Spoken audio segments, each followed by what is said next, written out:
حضرت فرماتے ہیں, یہ حضرت پیر صاحب جو تشریف لائے تھے, اللہ ان کو بہت اچھا رکھے, فرماتے ہیں کہ بیعت کے فائدے اللہ پاک کیسے کیسے کہاں کہاں ظاہر فرماتے ہیں. ایک فائدہ اور سنیں کہ میں ایک مرتبہ اپنی بیٹھک میں بیٹھا ہوا تھا, اتنے میں نے دیکھا کہ 2 پولیس والے دائیں بائیں اپنے بیچ میں ہتھ کڑی میں ایک نوجوان کو جکڑے ہوئے لا رہے ہیں. جب وہ قریب آیا تو میں نے دیکھا کہ یار یہ تو ہمارا پرانا ایک ساتھی ہے.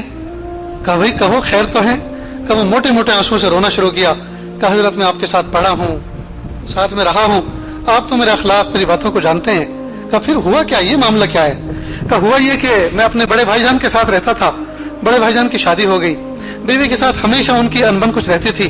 ایک دن میں اپنے جاب سے آیا, دیکھا کہ بھابھی ہے نہیں گھر میں. میں نے بھائی جان سے پوچھا کہاں گئی؟ کہا وہ اپنے میکے روٹ کے چلی گئی.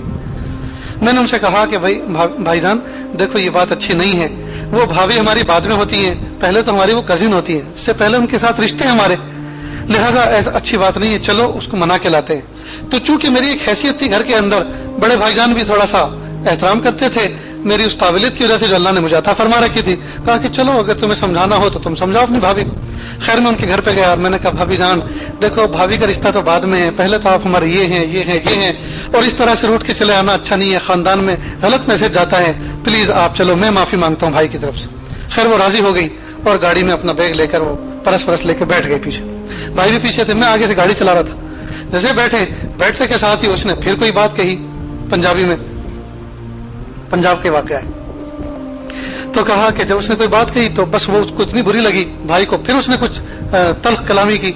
اب یہ باتیں ان میں تو میں چل رہی تھی, اور ہمارے بھائی کا جو برادر ان لا تھا یعنی سالہ, اس نے سن لیا, اور سالے کو بہت غیرت آئی کہ میری بہن کو ہمارے دروازے پر ابھی ایسا کہہ رہے ہیں تو پھر گھر پہ کیا کچھ نہیں کہتے ہوں گے.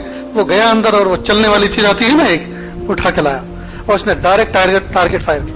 جیسے اس نے ٹارگیٹ فائر کرنے کی کوشش کی, کہا میں آگے کی سیٹ پہ تھا فرنٹ, میں نے جو اس کی نال پکڑی اور بھائی نے بھی اس کو بچانے, تو وہ ہوا کچھ اس طرح کہ وہ غصے میں وہ ٹارگیٹ دب گیا اور خود اس کے لگی, اسی وقت انتقال کر گیا. اب گولی چلی, شور ہوا, پبلک آ گئی, اب پستول بھی موجود, ڈیڈ باڈی بھی موجود, اور سارے اور آروپ لگا ہم پر کہ انہوں نے مارا ہے اس کو. اور بلکہ بھابھی ہماری ایسی چالاک نکلی, اس نے میرا نام دے دیا, اپنے شوہر کو بچا لیا کہ یہ بہت ذہین بنتا ہے, ہوشیار, میرے بھائی کا قتل اسی نے کیا ہے. اب رنگ ہاتھ مجھے لے گئے, اس لیے کہ ساری شہادتیں موجود تھیں. اب میرے وکیل نے یہ کہہ دیا کہ دیکھو میں معافی چاہتا ہوں, آپ کے خلاف اتنے زبردست ایویڈنس موجود ہیں کہ 100% آپ کو جو ہے موت کی سزا ہوگی, بچنے کے کوئی امکان نہیں ہے سوائے اس کے کہ اللہ تعالیٰ آپ کی دستگیری فرما دے. تو آپ ایسا کریں کہ آپ جو ہے جلدی سے آپ کسی بزرگ کے پاس جائیں اور ان سے توبہ کے کلمات پڑھ لیں کہ میں آپ کے پاس آیا ہوں حضرت, آپ مجھے توبہ کے کلمات پڑھا دیں. حضرت نے ہتھ کڑی لگے تو ساتھ میں جو ہے بیعت کے کلمات پڑھا دیے. اللہ کی شان, یہ بیعت کے کلمات انہوں نے پڑھے اور اس کے بعد چلے گئے. کہ میں کسی ملک میں کسی سفر پہ گیا, 1-2 ہفتے کے بعد میں واپس آیا تو دیکھا کہ کوئی بچے نے کہا کہ ابو کوئی مٹھائی کا ڈبہ لے کر کوئی مہمان آیا ہے اور آپ کو بلا رہا ہے. میں جو گیا دیکھا تو وہی شخص ہے. کہ بھائی کیا بنا آپ کا؟ کہ حضرت اللہ نے بڑی مہربانی فرما دی. کہ ہوا کیا؟ کہ ہوا یہ کہ جب میں بیعت کے کلمات پڑھ کر ذکر و اذکار آپ سے لے کر گیا اور میں کال کوٹھی میں بیٹھ کر یہ سب کرتا رہا, تو جس دن ڈے آف ججمنٹ تھا, فیصلے کا دن تھا, اس دن جج بیٹھا اور اس نے سارے ایویڈنس سامنے رکھے اور اپنا ججمنٹ کا کاغذ بھی اس نے بنایا سامنے. تو جو پوسٹ مارٹم کی رپورٹ تھی اس میں ایک بہت بڑی مسٹیک ہو گئی تھی. مسٹیک یہ ہوئی تھی کہ جس وقت وہ شہید ہو گیا تھا, انتقال جس کا ہو گیا, کہ اس کے سر سے جو گولی نکلی پوسٹ مارٹم میں وہ ایویڈنس کے طور پہ رکھی ہوئی تھی.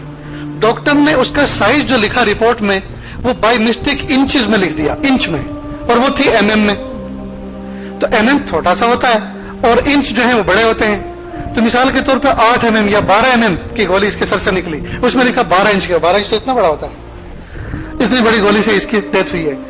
تو جج نے جب اس کو پڑھا تو اس نے جرا کی, بھائی جو گولی سے اس کی ڈیتھ ہوئی وہ لاؤ نا, یہ تو وہ نہیں ہے. کہ یہی ہے وہ؟ کہ نہیں یہ نہیں ہے, دیکھو 12 انچ کی ہے, تو 12 انچ کی گولی لاؤ نا. اب سب حیران. اب قتل کے مقدمے ایسے ہوتے ہیں جس میں ایسی مسٹیک ہو جاتی ہے تو اس کو پھر ٹھکرا دیا جاتا, رد کر دیا. کہا یہ سب وقت ضائع کیا گیا عدالت کا, یہ سب بیکار کی وجہ سے ملزم کو بری ذمہ قرار دیا جاتا ہے. کہ الحمدللہ میں بری ذمہ ہو گیا اور حضرت میں آج شکرانے کے طور پر آپ سے ملاقات کے لیے مٹھائی لے کر آیا.